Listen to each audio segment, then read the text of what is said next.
भाव से लगे, तीन तीन के झुंड होकर वो वृक्षों का भाव वर्णित किया। सब जगह प्रदर्शन करेंगे तो एक एक वृक्ष मिलेंगे, कहीं आंवले का मिलेगा, कहीं पीपल का मिलेगा, कहीं बड़ का मिलेगा, कहीं शमी का मिलेगा। पर पितृलोक में जितना बड़ा पितृलोक है, उस पितृलोक में जितने वृक्ष मिलेंगे सारे त्रिवेणी के भाव से मिलेंगे। तीन तीन वृक्ष का एक भाव। इसलिए हमारे यहां त्रिवेणी की जरा महत्वता रहती है पूर्वजों के लिए, पितरों के लिए। पर शिव महापुराण की कथा कहती है त्रिवेणी का पौधा घर में नहीं लगाया जाता। कई लोग इतने चतुर होते हैं कि घर में ही त्रिवेणी लगा लेते हैं कि गमले में आंवला लगा लिया, पीपल लगा लिया, बड़ लगा लिया। तो ये त्रिवेणी का जो पौधा होता है ये बाहर होना चाहिए, घर के अंदर नहीं होना चाहिए। हाँ, आंवले का पेड़ आप अलग से लगा लो, चल जाएगा। पीपल का पौधा छोटा लगाओगे, थोड़ा समय तक, जब तक पीपल बड़ा ना हो, तुम्हारे सिर पर छाया नहीं हो, तब तक तो आप घर के अंदर लगा सकते हो। पर पीपल बड़ा हो जाए और उसकी छाया आपके सिर पर आने लगे तो उस पीपल को घर में नहीं रखना, उसको बाहर लगाना। आंवले का पौधा आपको बड़ का पौधा छोटा हो, उसकी छाया ना पड़े, तब तक आप पूजन के लिए लगा लो, मना नहीं है। पर बाद में जब छाया सिर पे आने लगे तो बड़ को भी आपको बाहर लगाना पड़ेगा। केवल आंवले का पौधा ऐसा होता है जो घर के अंदर आप लगा सकते हो। शमी का पौधा घर में लगा सकते हो, पर शमी का पौधा भी जब बड़पन में आ जाए, बड़ा हो जाए, तब उसको भी हटाना पड़ेगा। शंकर भगवान को जो बेलपत्र चढ़ती है, शमी पत्र चढ़ता है, उसमें बेलपत्र का जो पौधा है वो परमानेंट कितना भी बड़ा हो जाए वो सुख देगा। पर शमी का पौधा भी ज्यादा बड़ा होगा तो वो आपको हटाना पड़ेगा, ले जाकर लगाना पड़ेगा। छोटा है चले, पर निवेदन है कि बड़, पीपल और आंवले की त्रिवेणी आप गमले के अंदर ना बनो। आप गमले के अंदर, कई माताओं की आदत थी त्रिवेणी कहां पूजने जाएंगे, त्रिवेणी पे कहां दिया लगाने जाएंगे, तो गमले में त्रिवेणी बना लो, बड़ का पौधा भी लगा लो उसी के अंदर, उसी में आंवले का, उसी में पीपल। वो शिव महापुराण वर्णन नहीं करती। त्रिवेणी घर में, त्रिवेणी बाहर, त्रिवेणी का पौधा बाहर हो, घर के अंदर नहीं। क्यों? शिव महापुराण की कथा में स्पष्ट कहा गया, जहां त्रिवेणी का पौधा गमले के अंदर होता है वहां उस स्थान पर महाराज कहीं ना कहीं क्लेश का भाव होता है, उस घर में शांति नहीं होती। क्यों? तो उसका भी व्याख्यान गरुड़ पुराण में कहा गया। क्या वर्णन किया गरुड़ पुराण में? कि जब जीव आत्मा को लेकर आया जाता है, सारे सुख दुख सब भोगने के बाद में कुछ समय के लिए उसको पितृलोक में जब लाया जाता है, तब पितृलोक में आने का जो प्रवेश द्वार है, उस द्वार में जब वो जीवात्मा सारे दुख भोग कर, तकलीफ भोग कर वो जीवात्मा जब प्रवेश करती है तो उसको लगता है कि यहां पर फिर मुझे कहीं तकलीफ का अनुभव होगा, तो वो अंदर प्रवेश नहीं करती है। त्रिवेणी का जो पौधा होता है, उसी पौधे के नीचे वो जीवात्मा कुछ देर विश्राम कर लेती है। इसलिए शिव महापुराण कहती है त्रिवेणी बाहर पूजी जाए, त्रिवेणी बाहर लगाए। पर त्रिवेणी का पौधा घर के अंदर गमले में रहेगा। जीवात्माओं को जैसे दुख का भान होता है तो विश्रांति लेते हैं, तो आहूत, पितर, वासुक, जो प्रेत योनि में भटकने वाले भी जीव होते हैं, वो त्रिवेणी के नीचे कुछ समय के लिए विश्राम लेते हैं। विश्राम महाराज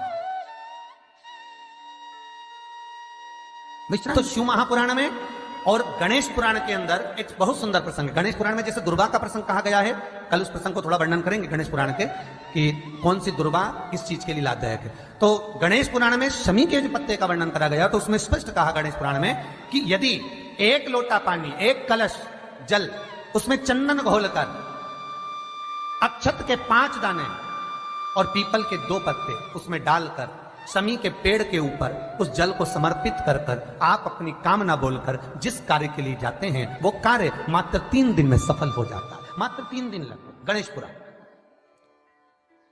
शमी पत्र का, शमी का जो पौधा आपको कहा था, बेलपत्री माता पार्वती के नैनशू से प्रकट हुई, रुद्राक्ष का पौधा शंकर भगवान के नैनशू से प्रकट हुआ, और शमी का जो पौधा है वो उमा और महेश, माता पार्वती का जो एक अवतार हुआ था, उमा अवतार। तो माता पार्वती, तो 52 अवतार माता पार्वती के हुए हैं, उसमें एक अवतार माता पार्वती का उमा अवतार है। तो उमा अवतार जब माता पार्वती का हुआ था, तो उसके साथ में शंकर भगवान को महेश्वर अवतार लेना पड़ा।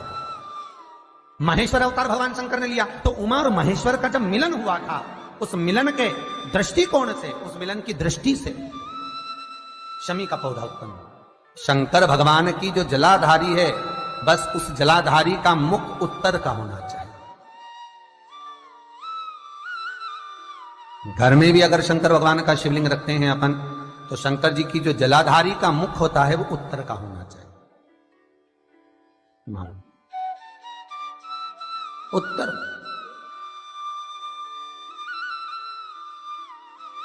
भगवान को जब भी बेलपत्र आप शिवलिंग पर समर्पित करते हैं तो ये डंडी का मुख आप जहां बैठकर कर रहे हो, आप उधर बैठे हो, इधर बैठे हो, इधर बैठे हो, जहां तुम भगवान शंकर के सामने बैठे हो, इस डंडी का मुख तुम जिस जगह पर बैठकर बेलपत्र समर्पित कर रहे हो, तुम जिस जगह बैठकर बेलपत्र चढ़ा रहे हो, तुम जिस जगह बैठकर बेलपत्र को भगवान शिव को समर्पित कर रहे हो, इस डंडी का मुख आपके ठीक विपरीतता के भाव में होना चाहिए। भगवान शंकर को जहां बैठकर चढ़ाओ, डंडी का मुख विपरीतता। महाराज, जब शमी पत्र भगवान शंकर को समर्पित करो तो शमी पत्र की डंडी का भाग आपकी ओर होना चाहिए। बेलपत्र की डंडी विपरीता भाव और शमी पत्र की डंडी का भाव, शमी पत्र की जो डंडी होती उसका भाग अपनी ओर होना चाहिए। यह बटकेश्वर महादेव कोई साधारण नहीं है। हमारा अदालत में केस चल रहा हो, प्रशासनिक कोई परेशानी आ रही हो, कोई एग्जाम निकल नहीं रहा हो, कोई केस अदालत में चल रहा है, नहीं निपट रहा, बड़ के पेड़ के नीचे शिवलिंग का निर्माण करिए और शिवलिंग का निर्माण कर कर, पूजन कर कर, घी का घृत का दिया लगाकर दही चढ़ाइए। उस दही को वापिस हाथ से चम्मच में निकाल लीजिए।